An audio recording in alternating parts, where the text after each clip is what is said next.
नमस्ते दोस्तों, जय हिंद। मैथ्स फाउंडेशन बैच के तीसरा क्लास है जिसमें हम लोग नंबर सिस्टम का तीसरा पार्ट लेकर आए हैं। इस पार्ट के अंदर भी हम लोग महत्वपूर्ण सवालों को करने वाले हैं बेस्ट कॉन्सेप्ट के साथ, बेस्ट तरीके के साथ। चलिए दोस्तों शुरू करते हैं। यहाँ पर पहला सवाल देखिएगा। नंबर सिस्टम के ऑलरेडी 2 पार्ट अपलोड हो चुके हैं। मैथ्स फाउंडेशन बैच हमारा एकदम बेसिक से चल रहा है, जिसके माध्यम से आप हर एक एग्ज़ाम की तैयारी अच्छे से बेसिक से कर सकते हैं। तो यहाँ पर तीसरे पार्ट में हम लोग भी महत्वपूर्ण सवाल करेंगे। पहला सवाल यहाँ पर क्या दिया गया है दोस्तों, किसी संख्या को 0.72 से गुणा करने के बजाय एक विद्यार्थी ने उस संख्या को 7.2 से गुणा कर दिया। यदि इससे उसका सही उत्तर से 2592 अधिक आया हो तो आरंभिक संख्या थी। मतलब यहाँ पर प्रारंभिक संख्या ये बताना है। इसका मीनिंग समझिए इस प्रश्न का। इस टाइप के सवाल ज़्यादातर आपके एग्जाम्स में पूछे जाते हैं। इनको बनाने का तरीका बहुत आसान सा होता है। एक बार अगर आप कॉन्सेप्ट समझ लिए तो बड़े ही आसान तरीके से ऐसे सवाल बन जाते हैं। यहाँ पर देखिए दोस्तों, क्या दिया गया है कि एक संख्या है भाई, उसको 0.72 से गुणा करना था, ठीक है, लेकिन विद्यार्थी जो है वो 7.2 से उसको मल्टीप्लाई कर दिया। अब जो उत्तर आना चाहिए वो उत्तर ना आके उस उत्तर से कितना अधिक उत्तर आ गया, 2592 अधिक आ गया, है ना। तो एक बात बताइए, अगर हमारे पास एक सिंपल सी संख्या, इसका ट्रिक भी हम आपको बताएंगे, ठीक ना। जैसे मान लीजिए कि हमारे पास एक संख्या है भाई, x है, हमने मान लिया। इस संख्या को वो गुणा करना चाहता था 0.72 से, लेकिन गुणा किससे कर दिया, वो 7.2 से गुणा कर दिया। 7.2 से गुणा कर दिया, x को 7.2 से मल्टीप्लाई कर दिए तो 7.2x हो गया, ठीक है। अब वो इससे गुणा किससे करना चाहता था, 0.72 से, है ना। तो 0.72 से अगर वो गुणा करता तो यहाँ पर देख सकते हैं, देखिए बात को समझिएगा। वो गुणा किससे करना चाहता था, 0.72 से, गुणा कर दिया 7.2 से, तो हमने दोनों से यहाँ पर गुणा करवा दिया। अब देखिए जैसे ही वो 7.2 से मल्टीप्लाई किया, उसका उत्तर कितना अधिक आ गया, यहाँ पर 2592 अधिक आ गया, ठीक है, 2592 अधिक आ गया। इसका मतलब इन दोनों के बीच का जो अंतर है ना, अंतर वो कितना हो गया दोस्तों, वो आ गया हमारा 2592। इतना काम आपको करना है, बस आपका आंसर आ गया, ठीक है। अब यहाँ से देख लीजिए, यहाँ से अगर हम इसको देखें, 7.2x में से 0.72x घटाएंगे तो कितना आएगा, या फिर x को जब आप कॉमन लेंगे तो 7.2 में से 0.72 आपको घटाना पड़ेगा। तो 0.72 घटा दीजिए, है ना, तो कितना आ जाएगा। यहाँ पर देख लीजिए 7.2 है ना, 7.2 में से हमको क्या घटाना है, 0.72। इस तरीके से कुछ लोगों को दशमलव का घटाव भी नहीं आता है, तो हम आपको समझा देते हैं। देखिए पॉइंट के जस्ट नीचे ही पॉइंट रहता है, बाकी जो संख्याएं हैं उनको इधर उधर लिख दीजिए, पॉइंट के पहले और पॉइंट के बाद।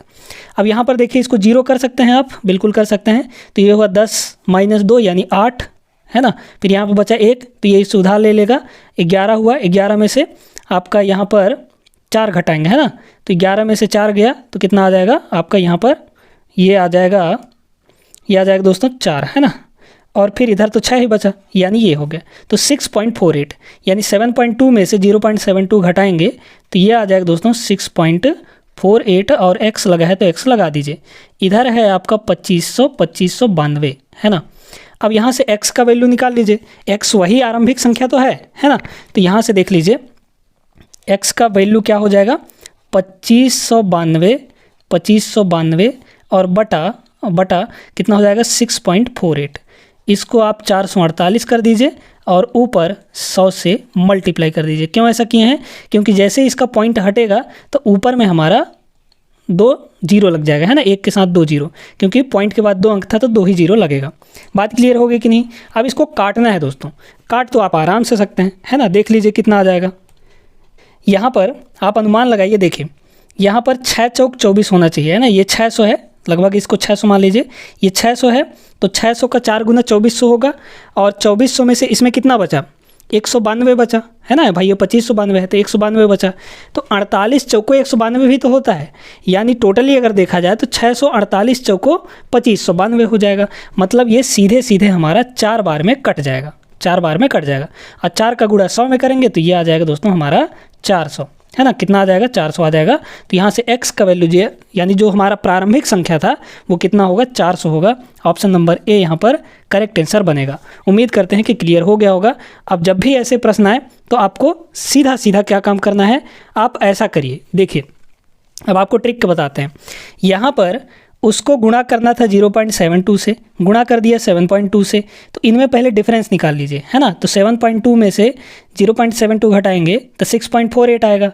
अब उत्तर अधिक कितना आया है, अधिक कितना आया है, तो अधिक आया है 2592, ठीक है, अधिक आया है 2592। उस 2592 में से इसको भाग दे दीजिए, आपका आंसर आ जाएगा, ठीक है। चलिए डायरेक्टली आप ट्रिक से कर सकते हैं। बाकी आपका बेसिक यहाँ पर हम आपको बता दिए हैं, तो उम्मीद करते हैं कि क्लियर हो गया होगा आपको। बढ़ते हैं आगे दोस्तों हम लोग अगले प्रश्न पर। ऐसा ही एक और प्रश्न हम लोग करते हैं। तो देखते हैं यहाँ पर दूसरा सवाल, है ना। ये जो सवाल हम यहाँ पर करवा रहे हैं दोस्तों, ये सारे प्रीवियस ईयर में पूछे जा चुके सवाल हैं, है ना।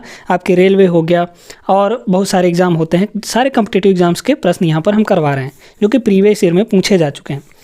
एक लड़के को एक संख्या को 53 से गुणा करने के लिए कहा गया था। वह गलती से उसे 35 से गुणा किया और उसका जवाब सही जवाब से 1206 कम आ गया, ठीक है।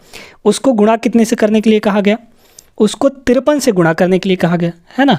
53 से गुणा करने के लिए कहा गया। वो गुणा कितने से कर दिया, वो 35 से गुणा कर दिया, यानी कितने कम से गुणा किया, है ना, कितने कम से गुणा किया, यहाँ पे घटा दीजिए तो ये कितना आ जाएगा आपका 18 आ जाएगा, है ना। अब वो 18 से, वही तरीका हम लगा रहे हैं डायरेक्ट वाला, है ना। अब वो 18 कम, है ना, 18 कम से गुणा किया और एक्चुअल में कमी कितने का हुआ, एक्चुअल में 1206 का कमी हुआ। तो 1206 को आप यहाँ पर किससे डिवाइड कर दीजिए, 18 से डिवाइड कर दीजिए, जो कमी इसमें आया है ना।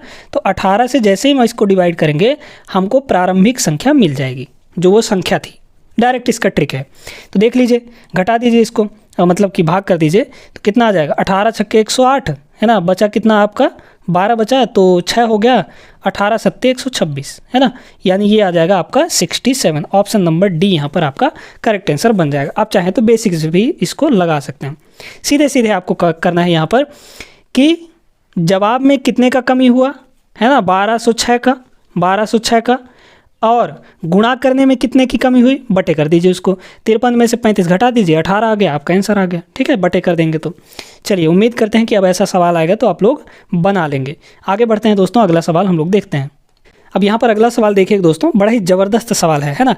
ऐसे सवाल हम आपको अलग से करवा रखे हैं और आपको वो वीडियो मिल जाएगा, शून्यों की संख्या यानी नंबर ऑफ जीरोज़। तो उसमें हर एक टाइप के सवाल करवा रखे हैं आपको, मतलब कि शून्यों की संख्या निकालने से रिलेटेड, ठीक है। तो उस वीडियो को ज़रूर देख लीजिएगा, नंबर सिस्टम के प्लेलिस्ट में आपको वो वीडियो मिल जाएगा। चलिए देखिएगा, यहाँ पर भी बात करेंगे, अच्छे से आपको बताएंगे कैसे शून्यों की संख्या निकालते हैं। यहाँ पर क्या कह रहा है कि संख्याओं 1 2 3 4 5 6 7 98 99 100 यानी 1 से लेकर 100 तक को परस्पर गुणा किया जाता है, मतलब सबको गुणा किया जाता है। गुणनफल के दाईं ओर अंत से शून्यों की संख्या कितनी होगी दोस्तों, ये आपको बताना है, ठीक है। तो यहाँ पर गुणा किसका किसका किया गया है, 1 से लेकर 100 तक गुणा किया गया है, ठीक है। 1 हो गया, 2, फिर 3, ऐसे ही कहाँ तक, 99 और 100 तक, है ना। तो 100 तक सभी को मल्टीप्लाई किया गया है।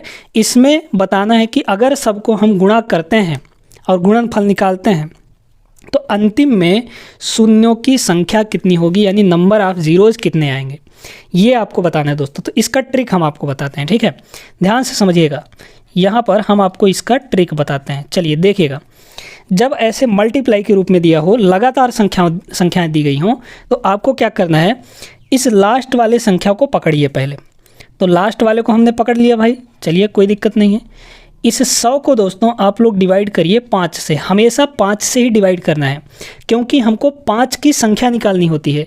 यानी इसका मतलब ये हुआ कि अगर इन सभी को गुणा कर रहे हैं तो इसके गुणनखंड में कितने 5 आएंगे, क्योंकि जो शून्यों की संख्या होती है वो 5 पर ही डिपेंड करता है कि भाई 5 कितने होंगे, है ना। क्योंकि आपको थोड़ा सा इसका बेसिक बता देते हैं। चलिए देखिए भाई, शून्य कैसे बनता है, या फिर सीधी सी बात कहें कि हम 10 कैसे बनता है। तो अगर 2 और 5, है ना, 2 और 5 का गुणा होगा तभी तो हमारा 10 बनेगा। यानी 1 ठो 2 और 1 ठो 5 का जब गुणा होगा तो हमारे पास 1 ठो 0 आएगा। सिंपल सी बात है। 2 ठो 2 और 2 ठो 5 मिलेगा तो हमारा 2 ठो जीरो आएगा, है ना भाई। 1 ठो 5 और 1 ठो 2 मिलकर गुणा होके एक जीरो बनाता है। ऐसे ही हमारे जितने 2 और 5 के पेयर बनेंगे उतने ही हमारे जीरो हो जाएंगे। अब यहाँ पर एक बात बताइए, सिंपल सी बात है ना, सिंपल सी बात है। पेयर नहीं बनेगा तो जीरो नहीं बनेगा, 2 और 5 का पेयर बनेगा तभी जीरो बनेगा। अब 1 से लेकर 100 तक में जो 2 है वो बहुत सारे होंगे, है ना, लेकिन 5 कहीं कहीं ही होगा, है ना। जैसे 5 में हो गया, फिर 10 में 5 आएगा, फिर 15 में 5 आएगा, है ना। तो ऐसे तो 5 की संख्या कम होगी। तो 5 की संख्या जब कम होगी, वही संख्या कम संख्या मतलब सम संख्याओं से जुड़ के यानी गुणा होके जीरो बनाएगा, है ना। जैसे मान लीजिए कि हम आपको कह रहे हैं कि यहाँ पर आपके पास 2 गुणे 2 गुणे 5 है। अब यहाँ पर देखिए 5 की संख्या कम है, 2 की संख्या अधिक है ना। तो यहाँ पर देख लीजिए यही 2 पेयर बना ना, मतलब कि यहाँ पर जितना को 5 था उतना ही जीरो बनेगा। इस 2 से हमको कोई मतलब नहीं है क्योंकि ये पेयर नहीं बना पाया 5 से। समझ में आई बात कि नहीं। तो हमको मेनली इसमें करना क्या होता है, 5 की संख्या निकालनी होती है कि कितने 5 होंगे इसमें। जितने 5 होंगे उतने ही जीरो बनेंगे। तो बस वही काम हम यहाँ पर कर रहे हैं। तो 5 की संख्या निकालने के लिए दोस्तों 5 से डिवाइड कर देंगे। अब यहाँ पर 100 को 5 से डिवाइड करेंगे तो कितना आएगा, ये आएगा हमारा 20। अब ये 20 जो है 5 से कम है अभी भी, तो इस 20 को ले लीजिए और फिर इसको 5 से डिवाइड कर दीजिए तो कितना आ जाएगा, 5 चौको 20 आ जाएगा। अब ये जो 4 है 5 से कम हो गया, बस यहीं पे आपको रुक जाना है और इन दोनों को आपको ऐड कर देना है। यहाँ पर देख लीजिए इन दोनों को ऐड कर दीजिए तो 20 और 4 कितना हो जाएगा, 24 हो जाएगा। यानी यहाँ पर जो नंबर ऑफ जीरोज़ हैं वो 24 होंगे। ऑप्शन नंबर ए यहाँ पर आपका करेक्ट आंसर हो जाएगा। दोस्तों उम्मीद करते हैं कि क्लियर हो गया होगा। ऐसे सवाल आते हैं तो आप आसानी से बना लेंगे ट्रिक के साथ, ठीक ना। चलिए आगे बढ़ते हैं, अगला सवाल हम लोग देखते हैं। चलिए दोस्तों यहाँ पर देखते हैं अगला सवाल। बहुत बेहतरीन सवाल है ना। यहाँ पर इसको मल्टीप्लाई करना है, लेकिन मल्टीप्लाई करने का तरीका भी आप लोग सीख लीजिए। यहाँ पर अगर आप इसको बेसिक मेथड से मल्टीप्लाई करने जाएंगे तो आपका बहुत ज़्यादा समय लगने वाला है यहाँ पर। चलिए हम यहाँ पर आपको बहुत ही बेहतरीन तरीका बताते हैं अगर इस पैटर्न पर मल्टीप्लाई करने के लिए आता है। यहाँ पर इन दोनों नंबर्स को थोड़ा सा देखिए, है ना, और ध्यान से देखिए क्या इसमें हम बदलाव फेरबदल कर सकते हैं। देखिए दोस्तों इस चीज़ को, इस 1024 को हम 1000 + 24 लिख सकते हैं क्या, बिल्कुल लिख सकते हैं, है ना। तो 1024 को हम लोग लिख सकते हैं 1000 और प्लस का 24, ठीक है। पैटर्न यहाँ पर क्या बन रहा है ध्यान से सुनिएगा और देखते जाइएगा। इस 976 को देखिए, ये जो 976 है वो 1000 से कितना कम है, आप देखेंगे कि 24 कम है ना। 1000 से 24 कम करेंगे तो 976 आएगा। यानी ये है दोस्तों, ये है हमारा 1000 में से 24 का कमी, ठीक है। अब यहाँ पर कुछ पैटर्न बन गया, देख लीजिए क्या पैटर्न बना। ये है ए, ये है बी, तो 1000 भी ए ही होगा और 24 भी हमारा बी ही होगा। ये बन गया दोस्तों हमारा यहाँ पर a + b a - b। तो a + b × a - b मतलब क्या होता है यहाँ पर, ये होता है आपका a² माइनस का b²। a मतलब क्या, पहला वाला है तो 1000, तो 1000 का स्क्वायर करना तो बहुत आसानी सी बात है ना। तो 1000 का स्क्वायर यहाँ पर है ना, 1000 का स्क्वायर और माइनस 24 का स्क्वायर, ठीक है, 24 का स्क्वायर। अब यहाँ पर देख लीजिए 1000 का भी स्क्वायर करना आसान है। तो देख लीजिए यहाँ पर 1 2 3 है ना, 3 जीरो है तो स्क्वायर करेंगे तो 3 जीरो और बढ़ जाएगा, समझ में आया ना, डबल हो जाएगा इसका, तो 3 जीरो और बढ़ गया। और माइनस इसमें हम क्या करेंगे 24 का स्क्वायर यानी 576, 24 का स्क्वायर, इसमें से 576 घटा दीजिए आपका आंसर आ जाएगा। अब देखिए दोस्तों इसमें हम आपको घटाने का एक और तरीका बता दें। देखिए यहाँ पर क्या है, यहाँ पर है आपका इकाई, दहाई, सैकड़ा, हज़ार, 10,000, लाख, 10 लाख, 10 लाख है ना। इसमें से अगर हम एक कम कर दें तो एक कम करेंगे तो कितना आएगा। अब आपको घटाने का तरीका बता रहे हैं, डायरेक्टली अगर आप नहीं घटा सकते हैं तो घटाने का एक और तरीका है, जब ऐसे दे दे तो यहाँ पर 10 लाख में से एक कमी कर दीजिए तो 9,90,999 होगा, है ना, 99,999। तो इसको आप लिख दीजिए 999, यहाँ पर 3 3 6 है ना, 6 ठो 9 हो जाएगा, देख लीजिए। अब यहाँ पर आपको घटाना है इसमें से क्या, जैसे इसमें एक कम किए हैं वैसे इसमें भी एक कम कर दीजिए। तो 576 था तो एक कम करेंगे तो 575 हो जाएगा, ठीक है। अब इसमें से आप आसानी से घटा सकते हैं, देख लीजिए 9 में से 5 गया 4, फिर 9 में से 7 गया 2, है ना 2, और उसके बाद 9 में से 5 गया, फिर 4, फिर यहाँ पर 3 9 हो जाएगा, 9 9 और 9। ये आपका करेक्ट आंसर हो जाएगा दोस्तों, ठीक है। अगर आप डायरेक्टली घटाना चाहते हैं तो यहाँ से भी घटा सकते हैं, मतलब इसका वही है, चाहे आप ऐसे करें चाहे डायरेक्ट करें, ठीक ना। तो यहाँ पर कितना आ जाएगा, 4 2 4 लास्ट में, है ना, यानी ऑप्शन नंबर डी यहाँ पर आपका करेक्ट आंसर बनेगा। तो इस पैटर्न पर सिंप्लीफिकेशन के ज़्यादातर क्वेश्चन पूछे जाते हैं, जहाँ पर आपका a + b × a - b बन रहा हो। सीधे करिए a² - b², है ना, बहुत आसान सा देता है। तो उम्मीद करते हैं कि समझ में आया होगा, कॉन्सेप्ट भी आपको समझ में आया होगा। तो इसको नोट कर लीजिएगा, a + b × a - b का वैल्यू कितना होता है, a² - b², ठीक ना। चलिए आगे देखते हैं अगला सवाल। अब इस सवाल को देखिएगा, ये सवाल तो इतना आसान सवाल है ना, बहुत ही ज़्यादा आसान सवाल है। 1 से 30 तक सभी प्राकृत संख्याओं का योग पूछा है आपसे। एक चीज़ यहाँ पर कंफ्यूज मत होइएगा, हम एक ऐसा सवाल लेकर आएंगे अभी जिसमें आपको थोड़ा सा कंफ्यूजन हो सकता है, ठीक ना। देखिए दोस्तों, यहाँ पर कह रहा है कि 1 से 30 तक सभी प्राकृत संख्याओं का योग पूछा है। कभी कभी आपसे इसमें बोल दिया कि भाई 200 प्रथम 200 पूर्ण संख्याओं का योग बताइए, प्रथम 50 पूर्ण संख्याओं का योग बताइए, तो उसमें दिक्कत हो जाता है, ठीक है।